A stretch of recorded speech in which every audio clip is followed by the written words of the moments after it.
The Padres are facing a potentially impossible decision. Let's talk about the fallout from the Michael King situation and everything going on with the last spot in the Padres starting rotation. What's happening, everybody? Christian Pedersen back with another episode of Padres Digest. Thank you very much for tuning in. As we go along, anything you want to talk about here, obviously leave a comment. Also, if there's anything else that you want to see a video on, drop a comment. Always appreciate hearing from you guys. And if you want to hit the subscribe button, it would be much appreciated. If not, zero worries on my end.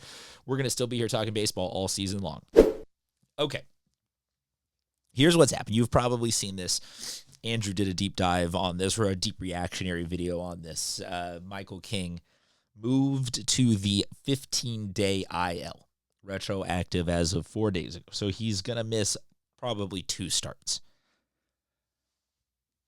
2 versions of this video. One is Michael King comes back off of that knee soreness and his previous stint, and it's just like he's fine, and he missed a couple starts, but realistically he gets 5 rehab starts out, or 5 get right starts to close out the season into the playoffs, and none of the rest of this video is needed.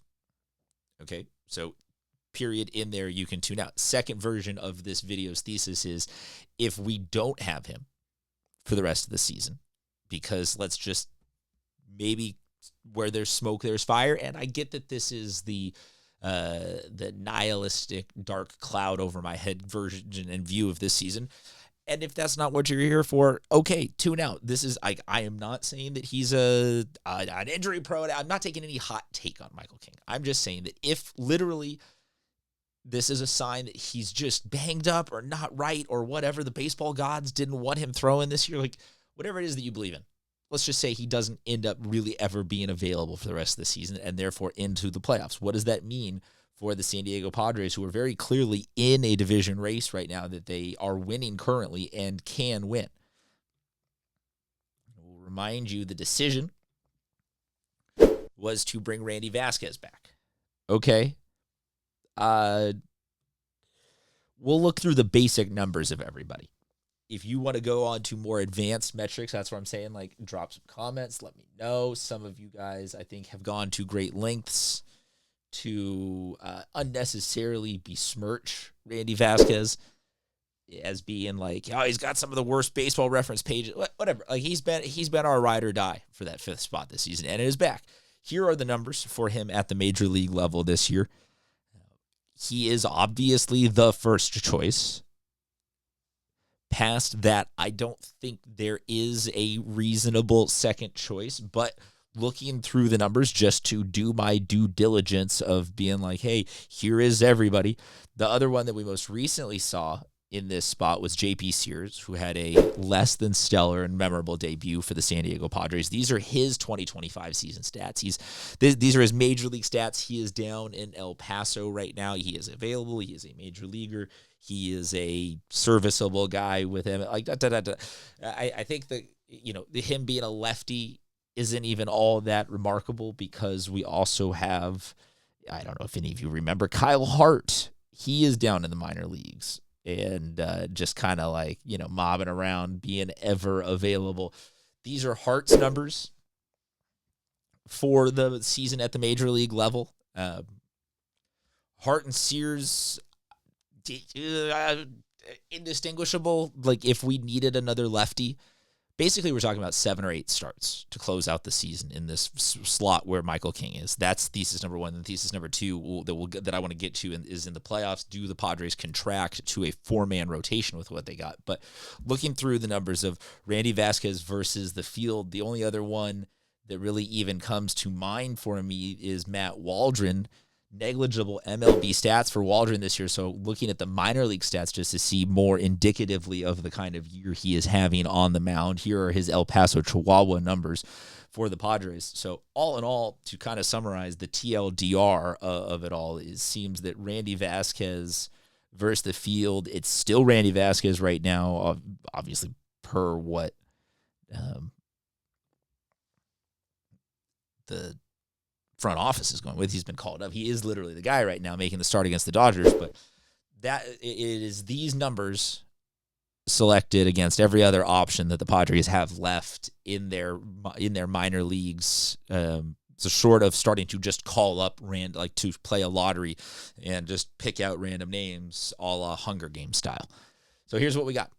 3-5 with a just notch shy of a 4 ERA. So then part 2 of my impossible thesis of decision here is say, like I said, Michael King does not end up coming back. Again, I got to make content here for a living. So this is, if he comes back in 15 days or 14 or 11 or 12 or whatever the exact number is per the backdating of it. But if he comes back, pitches great, I don't want you throwing this back on me and be like, oh, you were hating on King. I'm just doing the what if kind of while we hold our breath to see if he comes back.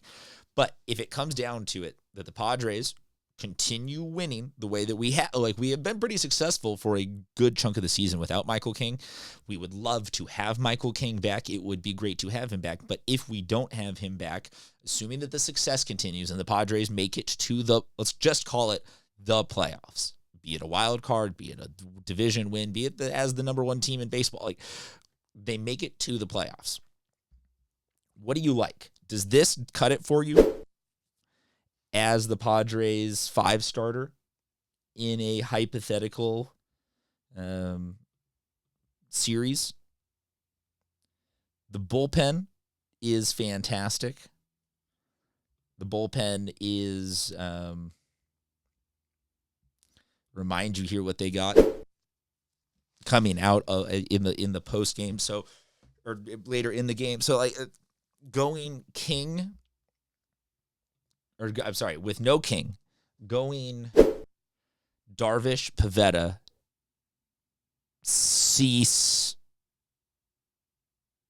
Yeah, I don't know. I personally kind of like knock him up or down, but you go Darvish, Pivetta, Cease, and Cortez as a 1, 2, 3, 4 with then this bullpen, or do you go and add Randy Vasquez as the 5? This idea is new to my concept. I'm thinking about it, the idea formed into the content. You're hearing me sort of in real time here have a reaction.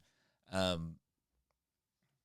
bullpen is nasty, but I think I always worry in a series how much is too much of that bullpen before you've seen the pitches too many times and you can start to time 101 from Mason Miller, or that arms just get tired. And Cease, he can be effective over 5, and kind of like Snell was last year, where it's you throw a ton of pitches, but it's ultimately you gave us 5 2/3 of really good baseball. Nestor showed us a start where he pitched to contact, pitched well, but you didn't want to see him go necessarily a third time through the order. Darvish has been that guy, but I don't know if you ever want to count on a pitcher who is past the age of 35 for being like, he's a horse. Like El Caballo out there just chugging 7 innings through the playoffs. So it comes down to Nick Pivetta going to give you a pretty guaranteed, you can hope, and nothing is guaranteed in baseball, but to me, Pivetta is the one where you kind of hopefully lean on, like he has his depth could be there every time you trot him out in the playoffs. But if it's the other 3 guys in the rotation all going 5-something, is this bullpen deep enough? This is the best bullpen in franchise history. This is the deepest bullpen in franchise history.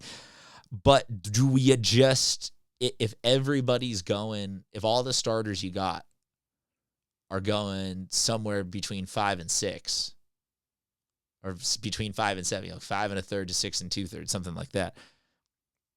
Do you need that 5th starter to help give some degree of rest to some of these guys? I don't know. Kind of just, like I said, drop a comment. Help me.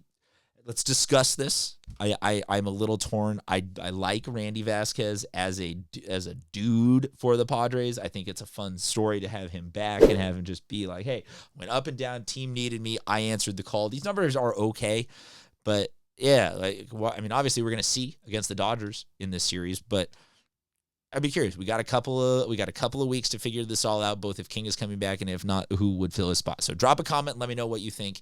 Like I said, if you could hit the subscribe button, it would be much appreciated. If not, no worries though. We'll always be here talking Padres baseball. Until next time, talk to you guys soon.